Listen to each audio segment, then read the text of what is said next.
In this video, I try to cover the chapter probability. Class 8 का chapter है, important chapter कहूँगा। और मेरे को बच्चे अक्सर कहते हैं सर ये सबसे इजी तो हमें प्रोबेबिलिटी लगता है। ठीक है, इस वीडियो में बात करते हैं कि पहले मैं आपको मीनिंग बताऊंगा, what is the meaning of probability.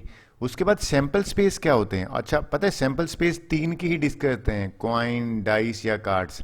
और मैंने कार्ड्स के बारे में एक इमेज प्रोवाइड करी है कि कई बच्चे कहते हैं सर हमें कार्ड्स आता नहीं है, तो मैंने उनको दिखाए हैं कि ये कार्ड्स को कैसे आपको करने हैं। फिर बात करिए कि what is a formula for probability. Last में ना मैंने एक्सरसाइज के क्वेश्चन आंसर प्रोवाइड कर रहे हैं, इसलिए कि कोई बच्चे को दिक्कत आए तो रेफर कर ले। सबसे पहले मैं क्या करूंगा, मैं सबसे पहले एक्सप्लेनेशन जो है ना वो कवर करूंगा पहले 10-15 मिनट में, और एक्सप्लेनेशन अगर हो जाती है उसके बाद ही एक्सरसाइज स्टार्ट करते हैं। तो लीजिए, आज गुरु पूर्णिमा है, गुरु पूर्णिमा वाले दिन प्रोबेबिलिटी चैप्टर है, वो मैं रिकॉर्ड कर रहा हूं। So let me start with the meaning of probability. देखिए प्रोबेबिलिटी का मीनिंग क्या होता है। प्रोबेबिलिटी होती है chances of happening of an event. किसी भी इवेंट के होने के चांस जो होते हैं ना, उनको सिंपल लैंग्वेज में आपको बताऊं तो प्रोबेबिलिटी कहती है। आपको याद है किसी भी क्रिकेट मैच से पहले हम टॉस करते हैं एक क्वाइन का, और कौन का जो क्वाइन का टॉस क्यों करते हैं कि भाई ये डिसाइड कर ले कि कौन बैटिंग करेगा और कौन फील्डिंग करेगा।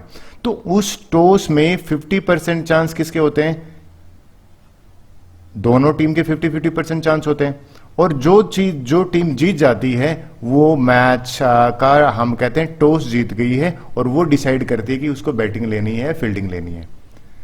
अब ये बात करते हैं सिर्फ निकालते हैं क्या, फार्मूला क्या, ये तो चलो आपने कहता है। इसका जो फार्मूला होता है ना प्रोबेबिलिटी का, जिसमें हम बात करेंगे, वो फार्मूला होता है number of favourable outcomes divided by total number of outcomes. ये फार्मूला होता है। बोलो सर इस मैच के कॉन्टेक्स्ट में आप बताइए।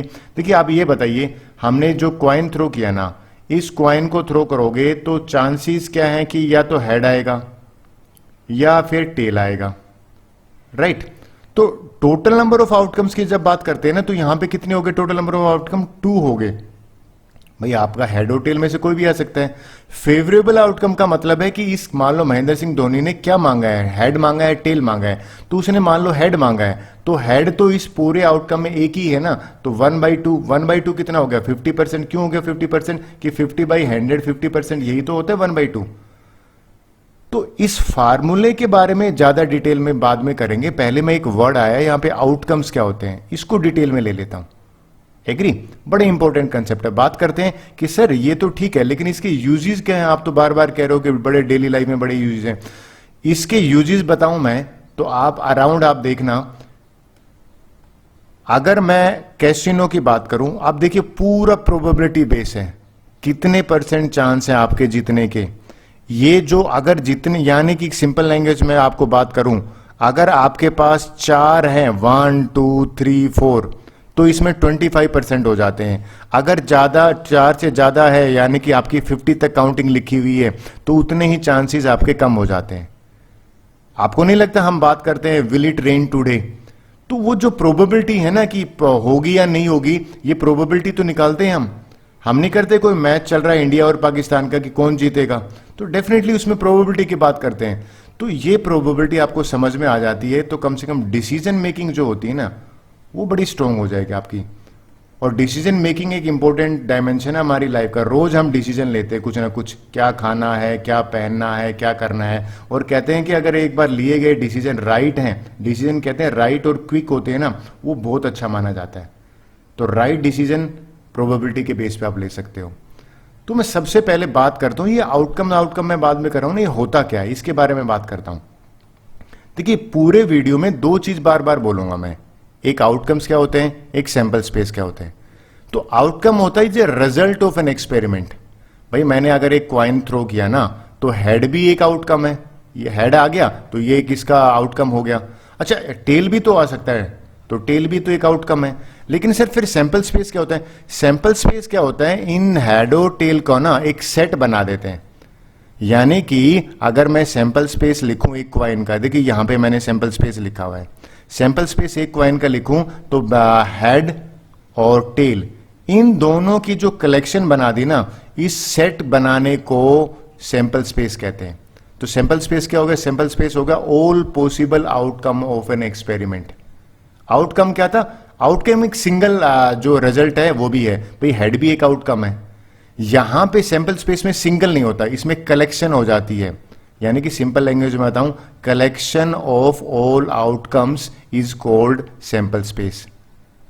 देखिए मैंने कॉइन लिया है, ज्यादातर बच्चे तो हेड और टेल ही नहीं पकड़ पाते, मैंने क्लास में पूछा था। ये जो फेस होता है ना, इसको हेड बोल देते हैं, राइट, और इसको बोलते हैं टेल।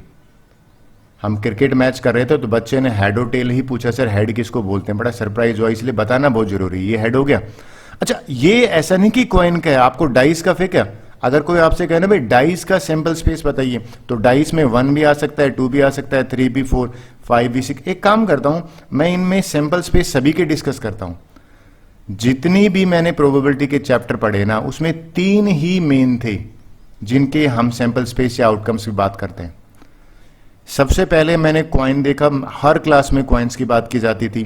फिर सेकंड नंबर पे डाइस की बात करी जाती थी, और थर्ड नंबर पे कार्ड्स की बात की जाती थी। तो कॉइन्स में मैं सैंपल स्पेस की ले लेता हूं। हेड और टेल तो मैंने बता दिया, तो एक ही कॉइन है, मैं थोड़ा सा इसको डिटेल में लूंगा। डाइस का आपको पता ही है, जिसने लूडो खेला है ना, उसको डाइस को बहुत अच्छी तरह से जानता है। कार्ड्स, देखिए मैं क्लास में पूछा था भी कितने बच्चे कार्ड्स खेलते हैं, तो मैक्सिमम बच्चों ने 9 कहा था। लेकिन इस चैप्टर को समझने के लिए आपको थोड़े बहुत कार्ड की इंफॉर्मेशन, मतलब आपको नॉलेज होनी चाहिए।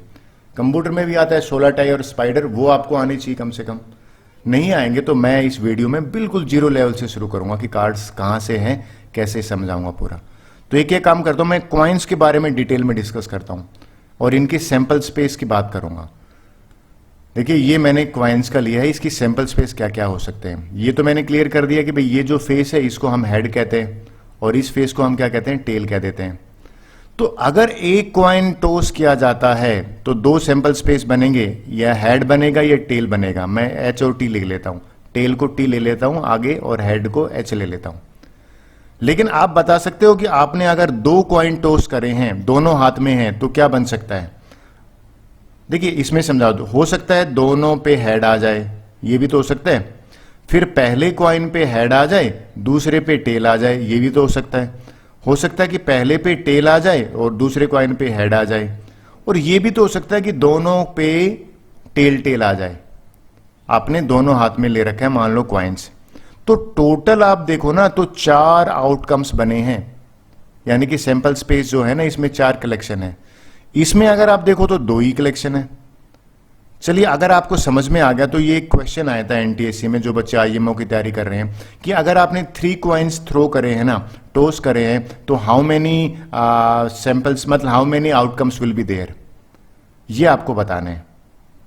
अगर आपका आंसर 8 है तो बिल्कुल सही है। सर कैसे है आप समझाइए 8, लीजिए मैं आपको डिटेल में बताता हूं। कई बच्चे इसको गलत करके आगे थे। देखिए 3 कॉइन्स है ना, तो ये भी तो पॉसिबिलिटी है कि तीनों कॉइन्स पे हेड आ जाए, हो सकता है। और ये भी तो पॉसिबिलिटी है कि सिर्फ 2 पे हेड आए और 1 पे टेल आए। और ये भी तो पॉसिबिलिटी है कि जो 1 पे हेड आ जाए और दोनों पे टेल आ जाए। और ये पॉसिबिलिटी भी तो हो सकती है कि तीनों के तीनों पे टेल आ जाए। लेकिन ये तो 4 ही हुई सर, आपने तो 8 लिखा है। देखिए ये जो टेल है ना वो थर्ड कॉइन पे है, जरूरी थोड़ी है ये सेकंड कॉइन पे भी तो टेल आ सकता है, और ये सेकंड पे है तो फर्स्ट कॉइन पे भी तो टेल आ सकता है, और दोनों पे हेड आ सकता है, तो ये भी तो एक पॉसिबिलिटी है। सिमिलरली आपने हेड देखा, ये पहले कॉइन पे है ना, तो मान लीजिए ये भी तो हो सकता है कि यहां पे हेड आ जाए, राइट, और दोनों पे टेल आ जाए। और ये भी हो सकता है कि पहले दोनों पे टेल आ जाए और ये हेड आ जाए। तो टोटल 8 आउटकम्स हैं। सर कैसे निकाला, कोई शॉर्टकट है? बिल्कुल है। देखिए एक कॉइन पे 2 है ना, तो 2 की पावर 1, ये अगर 1 कॉइन है तो 2 की पावर 2, यानी कि अगर आपने 2 कॉइन्स थ्रो करे हैं तो टोटल 4 आउटकम्स बने, 4 से आपको बनेंगे यहाँ पे आउटकम्स आएंगे।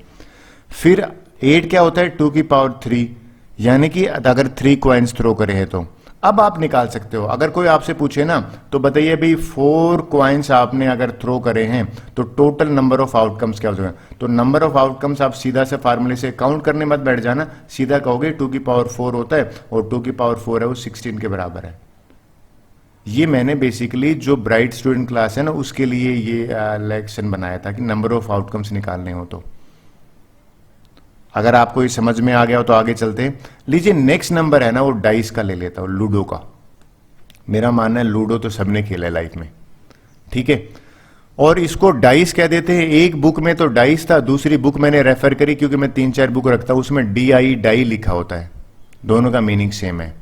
आई होप इसमें कोई इश्यू नहीं कि 6 फेसिस होते, राइट। अगर 4 होल है तो उसका मतलब 4 रिप्रेजेंट करते हैं, 6 होल हैं तो 6 रिप्रेजेंट करते हैं। अच्छा, एक डाइस के सैंपल स्पेस की बात करता हूं। 1 2 3 4 5 6, टोटल 6 जो है ना वो आउटकम्स पॉसिबल है। यानी कि सैंपल स्पेस क्या होता है? Collection of outcomes. लेकिन अगर आपको समझ में आई है बात और आप कहते हो सर बिल्कुल हमें अच्छी नॉलेज है, तो बताइए 2 डाइस अगर थ्रो करता हूं तो कितने आउटकम्स आएंगे? आप बता दीजिए, इससे पहले कि मैं आपको समझाऊं वीडियो पॉज करके। अगर मेरा शॉर्टकट आपको समझ में आया ना कि 6 आउटकम है, 1 डाइस है तो पावर 1 लगाई 6 आए।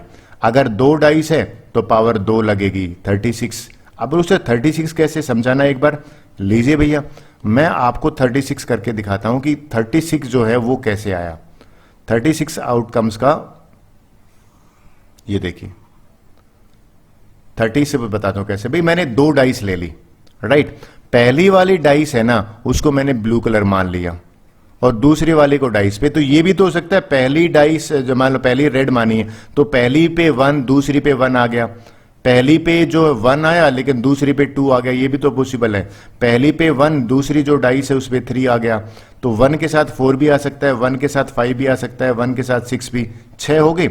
ऐसा भी तो हो सकता है कि पहली डाइस पे 2 आई और दूसरी पे 1 आए, पहली डाइस पे 2 आए और दूसरी पे भी 2 आ सकता है, पहली डाइस पे 2 आए और तीसरी पे। यानी कि आप नोट करिए, अगर एक 6 की लाइन है टोटल ना, तो इस केस में 6 से कितने हो गए?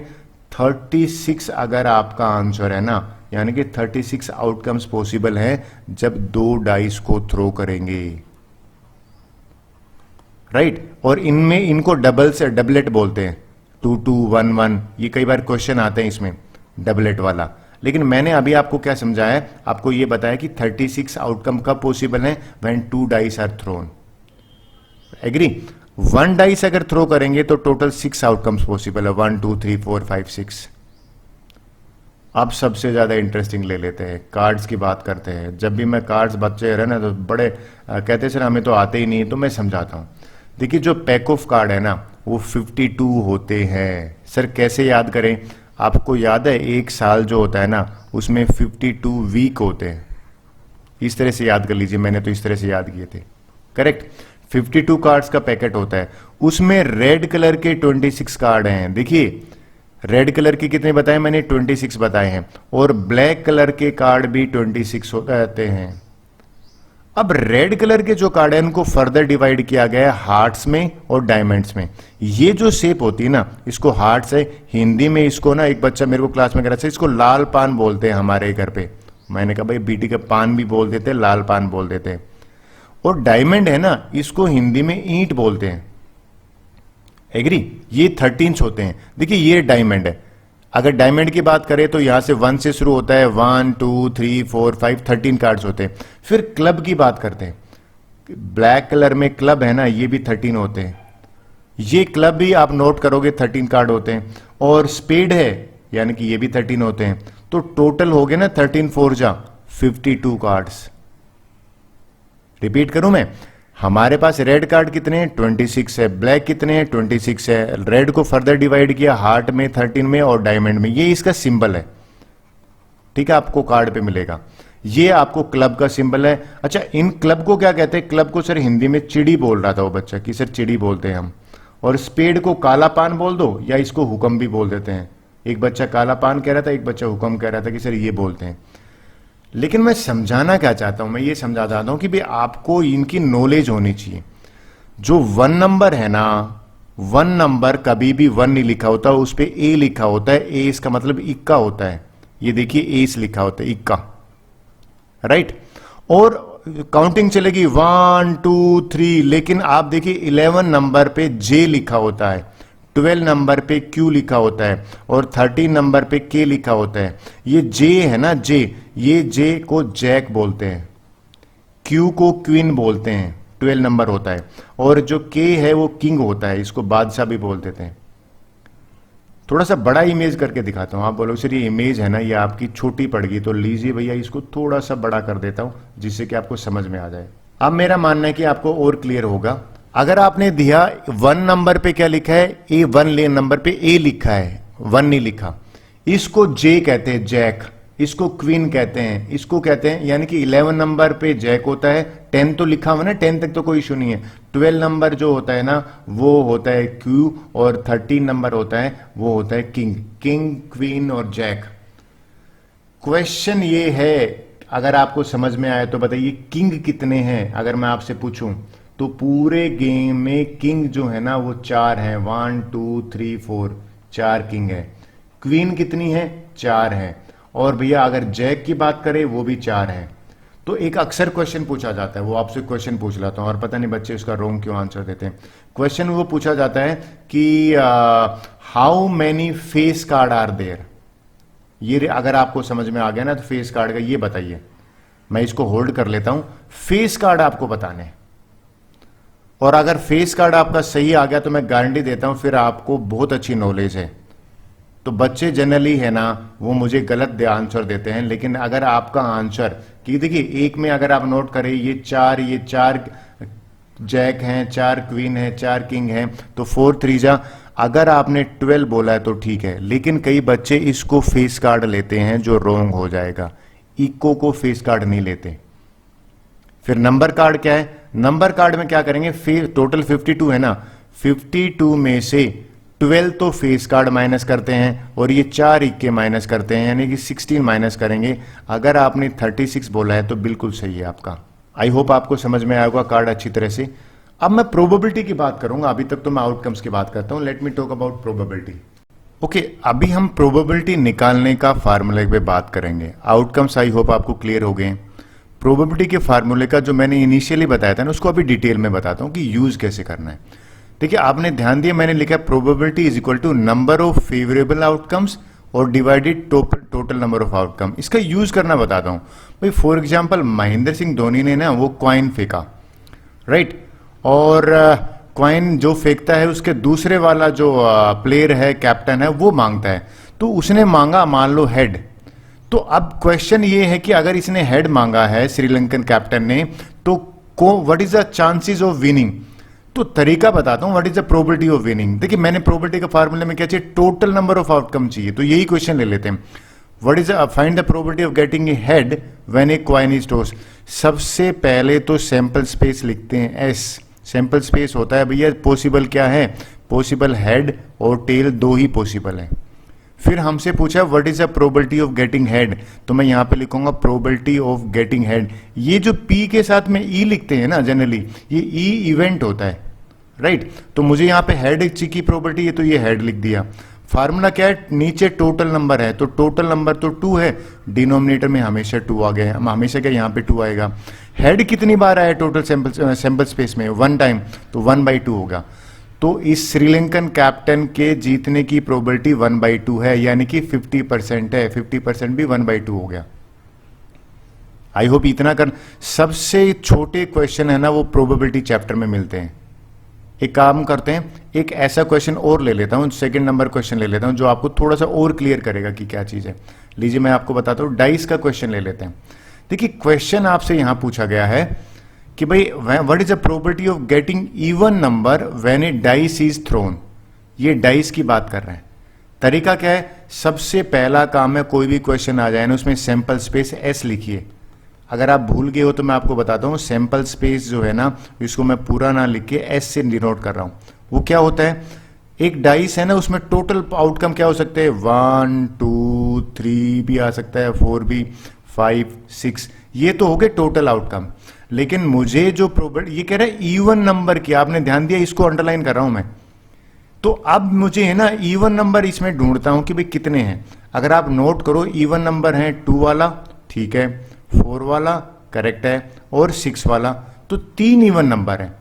तो हमारी प्रोबेबिलिटी पूछी गई, what is the probability of getting even number.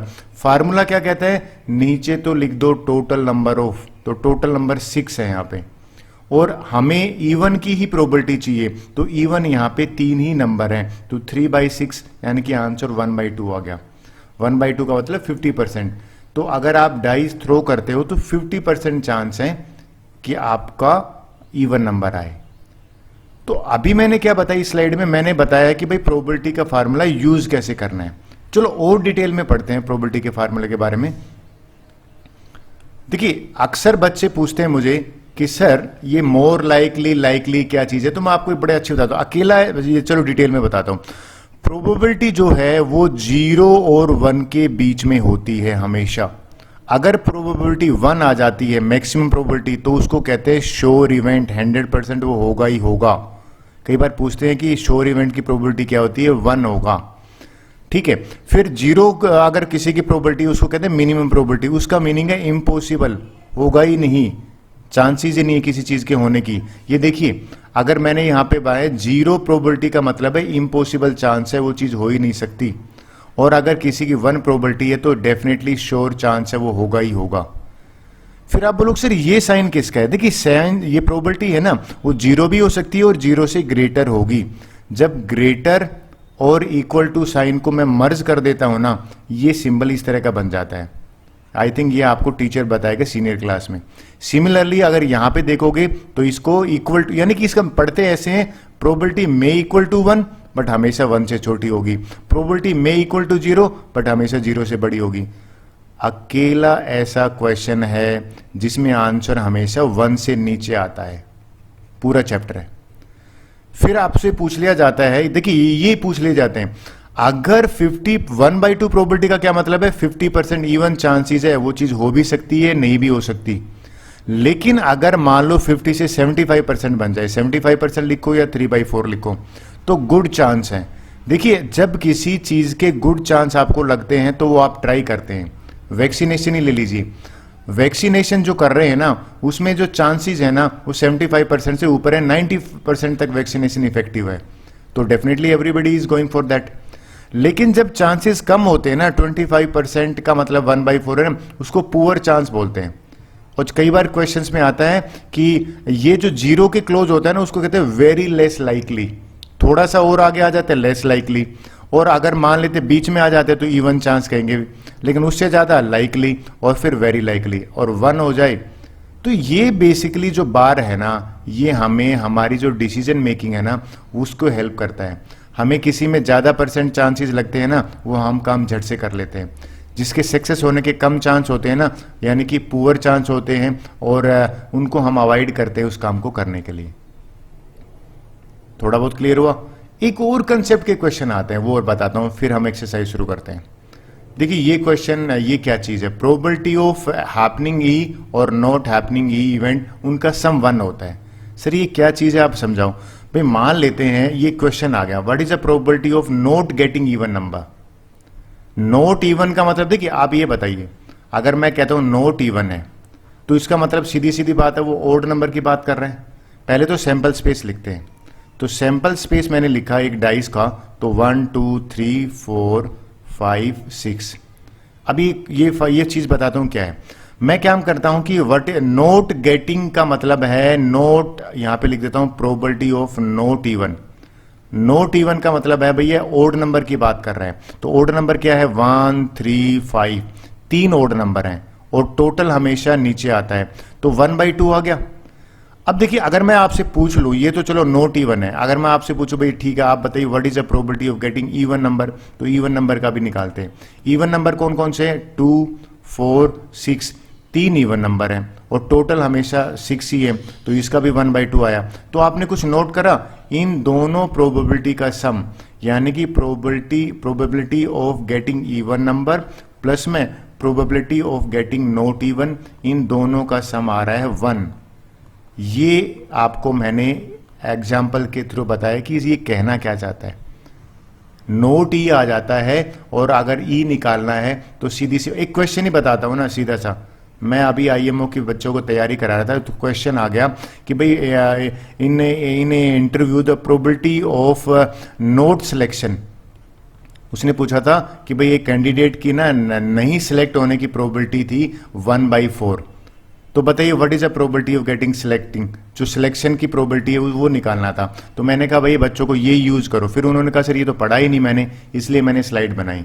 Probability of selection और नोट सिलेक्शन का सम 1 है ना, तो ये जो नोट है ना इसको 1 में से माइनस कर देंगे और आंसर आ जाएगा 3/4। मैंने इसके ऊपर क्वेश्चन करके बताया है कि आपको कैसे करना है, समझ में आया।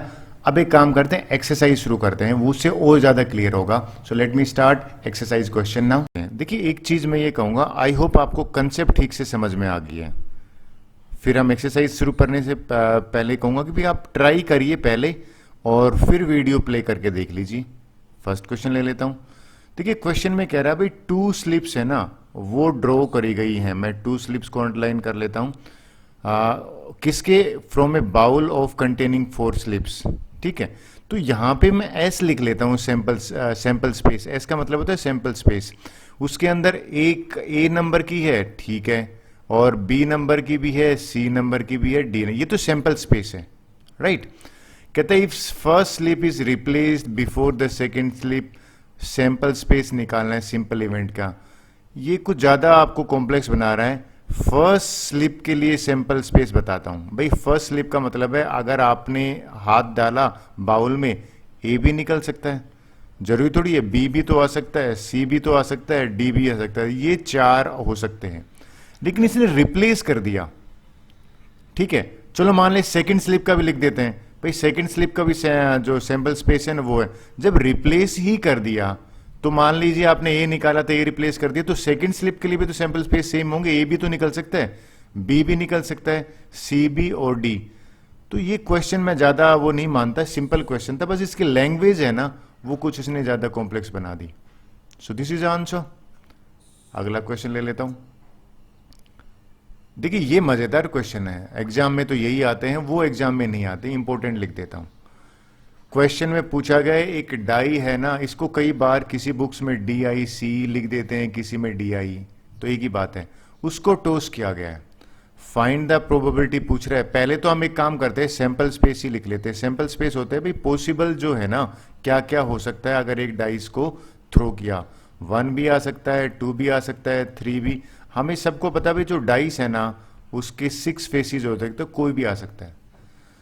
क्वेश्चन में पूछा find the probability the number that comes up to 9।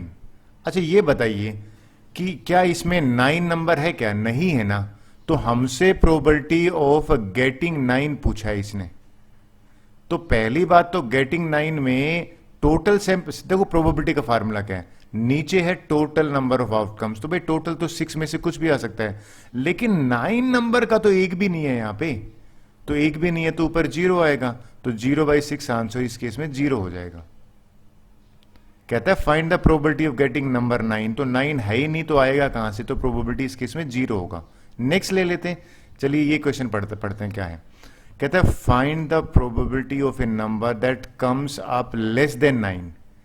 भाई लेस देन 9 की प्रोबेबिलिटी पूछी है, तो लेस देन 9 अगर मैं पूछूं ना, तो आप देखिए मैं यहां पे प्रोबेबिलिटी लिख देता हूं लेस देन 9, करेक्ट। तो अब ये बताइए लेस देन 9 जो है वो नंबर हो जाते हैं 1 2 3 4 5 6 7 8।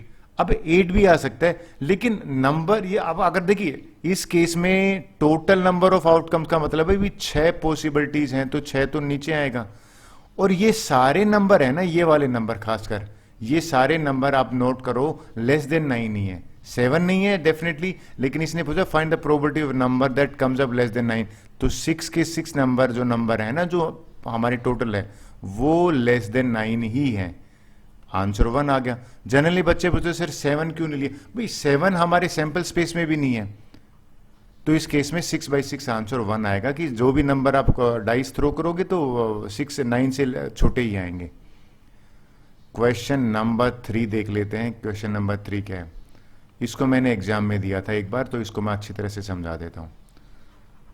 देखिए ये कहता है if 2 coins are tossed together, तो what is the chances of getting tail, यानी कि TT, यानी कि पहले तो ये बताइए सैंपल स्पेस टोटल बताते हैं सैंपल स्पेस का मतलब है क्या अगर हम दो ये जो क्वाइंस थ्रो करें तो दोनों पे हेड आ सकता है, राइट, दोनों पे टेल आ सकता है, पहले पे हेड दूसरे पे टेल आ सकता है, पहले पे टेल दूसरे पे हेड, यानी कि 4 पॉसिबिलिटी हैं। और हमसे पूछा है what is the probability of T T, यानी कि तो आप खुद बताना कि ये नीचे कितने हो गए, नीचे होंगे देखो टोटल नंबर ऑफ आउटकम्स, तो 4 पॉसिबिलिटी हैं तो 4 नीचे आ गया। और आप अगर एग्री कर रहे हो तो ये बताना कि भाई इस केस में 2 टेल कितनी बार आया है, एक ही तो है ये टी टी, तो यानी कि 1/4 है ना, वो हमारा आंसर हो जाएगा। नीचे आएंगे टोटल पॉसिबिलिटी, तो टोटल पॉसिबिलिटी 4 है और ये पूछा टेल टेल, यानी कि दोनों पे टेल आ जाए तो एक ही आउटकम ऐसा है नहीं जिसमें टेल टेल एक है। आई होप ये आपको थोड़ा क्लियर हुआ होगा। क्वेश्चन 4 देखते हैं। ये मेरा फेवरेट है, बच्चों को मैं अक्सर पूछता हूं कि ये 9th 10th में भी बहुत आता है। कहता भाई एक वेल सेफल्ड का मतलब है बिल्कुल चीटिंग नहीं कर रखी उन्होंने, 52 कार्ड्स है हमारे पास। कहता है 1 card is drawn at random, find the probability of black card. कई बच्चे तो मुझे क्लास में कहते हैं सर हमें तो कार्ड ही नहीं पता, कभी देखे ही नहीं। लीजिए भैया आपके लिए मैं कार्ड लेके आया हूँ स्पेशल, और ये कार्ड मैंने सिर्फ इसलिए लेके आया हूँ कि आपको दिखा सकूं कि ये कार्ड होते क्या है, और इस तरह से मैं दिखा देता हूँ, आपको दिक्कत नहीं आएगी। स्टार्ट करते हैं। कहते हैं फाइंड द प्रोबेबिलिटी की एक ब्लैक कार्ड है। तो देखिए ब्लैक कितने हैं, ये जो है ना स्पेड, ये क्लब, ये भी क्लब है, ये भी 13 और 13 ये हो गए। तो ब्लैक कार्ड जो है ना वो ब्लैक टोटल अगर मैं यहां पे लिख दूं, ब्लैक कार्ड्स हमारे पास 26 होते हैं, ठीक है। और कहता है कि टोटल कार्ड्स कितने हैं, यहां पे मैं लिख देता हूं, आपको पता ही है टोटल कार्ड्स जो है ना वो बराबर होते हैं 52, इसने खुद ही लिखा हुआ है। कहता है find the probability of getting a 1 black card. तो प्रोबेबिलिटी यहां पे लिख देता हूं, प्रोबेबिलिटी ऑफ ई लिख देते हैं, की बात है। नीचे तो हमेशा याद रखिए कितना आएगा, 52 आएगा। ये लीजिए 52 लिख दिया, एग्री। ब्लैक कार्ड कितने अवेलेबल हैं, देखिए 13 ये हैं और 13 ये हैं, ऊपर 26 आ गया। आंसर हो गया लोवेस्ट होम में करोगे तो 1/2। अगर आपका भी आंसर 1/2 है तो फुल मार्क्स मिलेंगे आपको। देखिए नेक्स्ट बताता हूं ये क्या करें, ये अक्सर पूरे बच्चे रोंग कराए थे भैया, इसको ठीक से समझाता हूं। कहता है find the probability of A number card. कौन कौन से होते हैं सर, देखिए ये फेस कार्ड कहलाते हैं, ये जो है ना ये 12 जो है ये फेस कार्ड है, राइट, इनको माइनस कर देंगे। और ये जो इक्के है ना 4 इक्के एस है, ये भी नंबर कार्ड नहीं होते। तो 4 तो ये वाले, एग्री, और 12 ये वाले। तो हमारे पास मैं अगर पूछूं यहां पे, आप चलो आपसे पूछ लो प्रोबेबिलिटी से पहले कि भाई नंबर कार्ड कितने अवेलेबल हैं। नंबर कार्ड बेसिकली जो है ना 52 में से ये वाले 12, ठीक है, और ये वाले 4 इक्के, क्योंकि इन पे भी फेस नंबर नहीं लिखा होता ना, ये अगर मैं 16 माइनस कर देता हूं तो 36 आ गए, ठीक है। और हमें पता भाई टोटल कार्ड्स तो मैंने अभी थोड़ी देर पहले आपको लिखा, टोटल कार्ड्स मेरे पास 52 हैं।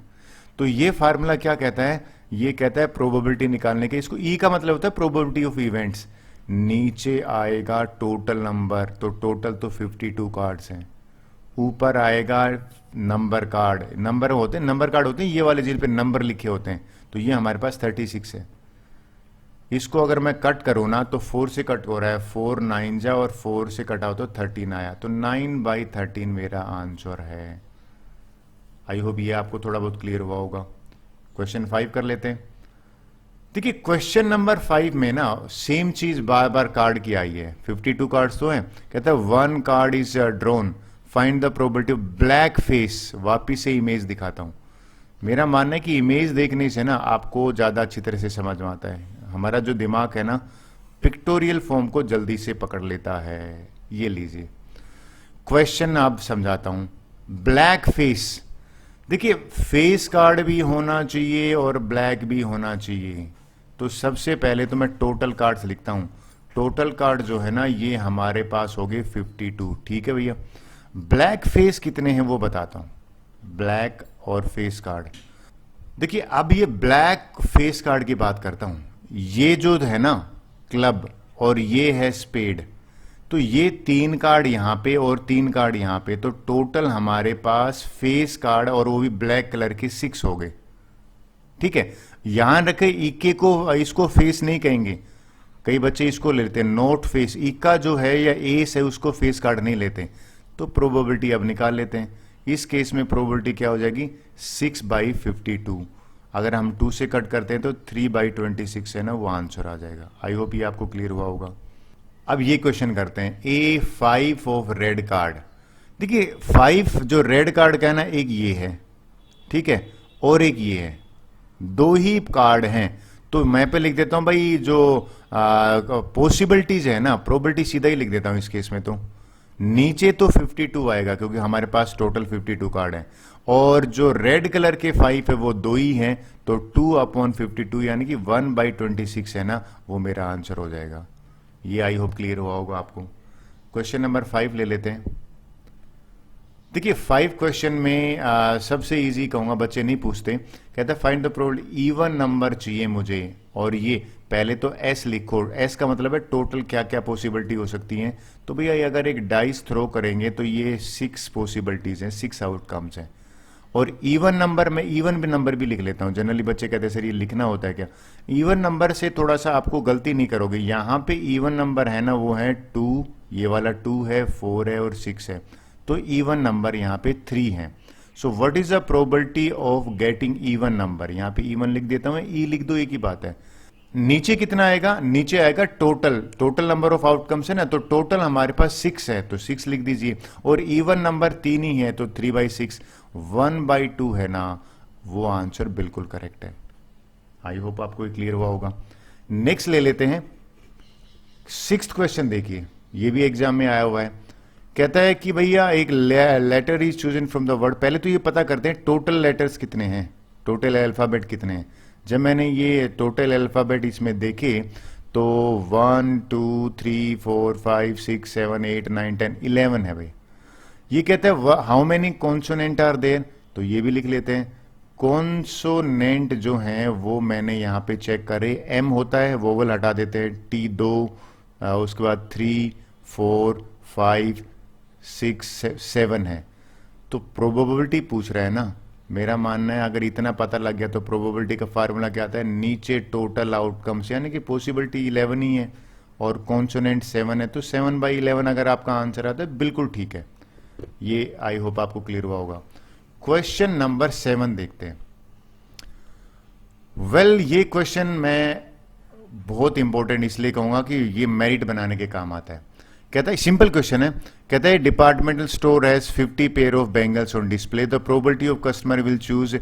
ये प्रोबेबिलिटी गिवन है, आपने ध्यान दिया, ये गिवन है 6/25 की, और ये कि how many pearl bangles are there.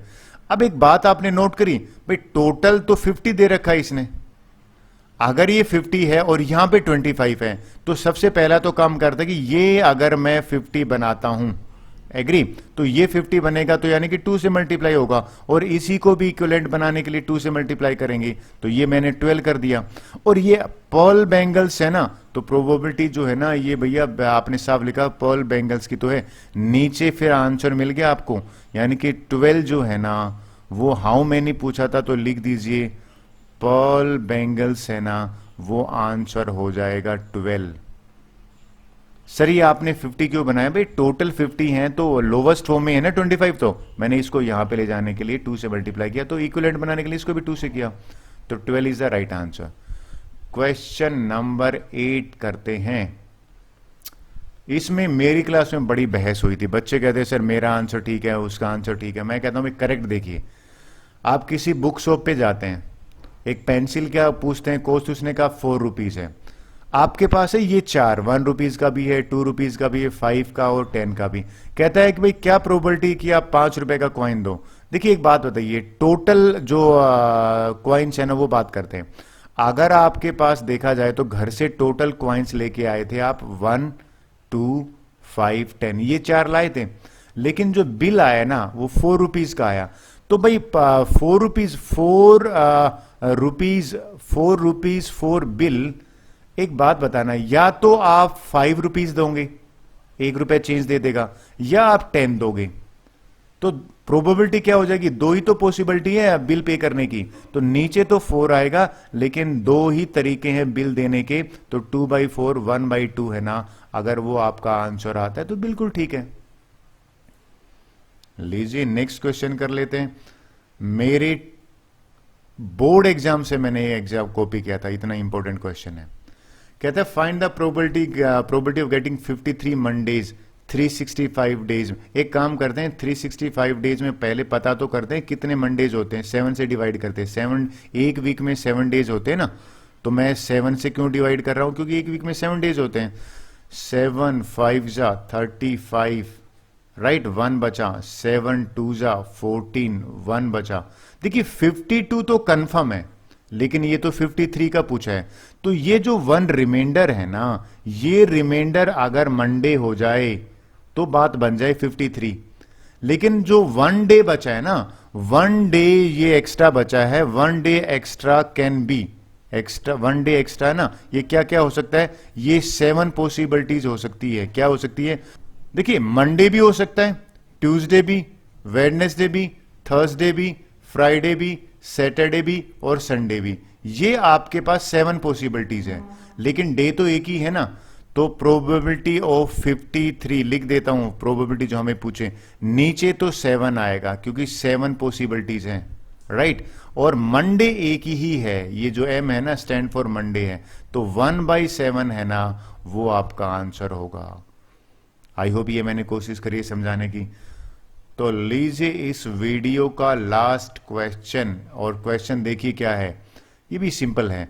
कहता है कि भैया find what is the probability of picked spool is of black. एक काम करते हैं, टोटल लिख लो ना पहले तो, टोटल जो स्पूल्स है ना, वो यानी कि ये थ्रेड की जो गिटियां है ना, वो है 1 2 3 4 5 6 7 है। ए पार्ट क्या कह रहा है, ब्लैक की निकाली। लीजिए भैया एक ब्लैक की निकाल रहे हैं, तो इसमें ब्लैक की कितनी है, देखा जाए तो एक ही तो है, तो 1/7 आंसर हो गया ए पार्ट का। फिर कहते हैं येलो की निकालो, ठीक है भैया बी पार्ट भी कर लेते हैं। प्रोबेबिलिटी ऑफ येलो का जो स्पूल है या येलो गिट्टी है, तो येलो कितनी है, 1 2 3 4 है, तो 4 नीचे तो 7 आएगा ना, नीचे तो हमेशा टोटल नंबर हो, तो 4/7 is the answer. I hope ये आपको समझ में आएगा। With this our chapter is over, video is over. Thank you very much.